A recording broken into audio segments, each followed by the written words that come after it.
ఉంది. చాలా రోజుల తర్వాత స్క్రీన్ పైన చూసారు కదా ఉదయ్ కిరణ్ గారిని, ఎలా అనిపించింది? చాలా చాలా చాలా బాగా అనిపించింది. తను లైవ్ గా ఉంటే ఇంకా బాగుంటుండే. అంటే ఆయన చనిపోయారు కదా, ఇప్పుడు ఆయన ఉండుంటే ఇప్పుడు ఆయన స్టేజ్ ఎలా ఉండేది? నెక్స్ట్ లెవెల్ లో ఉంటుండే. ఎందుకంటే 90s లో ఆల్రెడీ అట్లాంటి మూవీస్ తీసారు. సో ఇప్పుడు కూడా అట్లాంటి లవ్ అయితే ఇప్పుడు అసలు లేదండి. సో ఇప్పుడు ఉంటే ఇంకా బాగుంటుండే. అంటే మీకు ఏం సీన్ బాగా నచ్చింది సినిమాలో? ఆబ్వియస్లీ అన్ని నచ్చుతాయి. నువ్వు నేను మూవీ కాబట్టి అందులో నా ఫేవరెట్ సాంగ్ ఉంది, నా గుండెలో నీ ఉండిపోవా. That is crazy song. Gajuwaka song వచ్చినప్పుడు మరి థియేటర్ లో ఎలా ఉంది? చూపించనా? వీడియో చూపించనా? ఓకే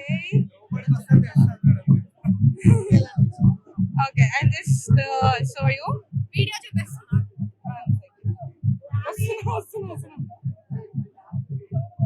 ఇదండి క్రేజ్ లోపల. లేడీ ఫ్యాన్స్ ఎలా రియాక్ట్ అయ్యారు మరి? చాలా క్రేజ్. ఎందుకంటే మేము అందరం అయిన ఫ్యాన్స్, మేము ముగ్గురం ఫ్రెండ్స్ బ్లాక్ లో వచ్చామన్నమాట అక్కడ.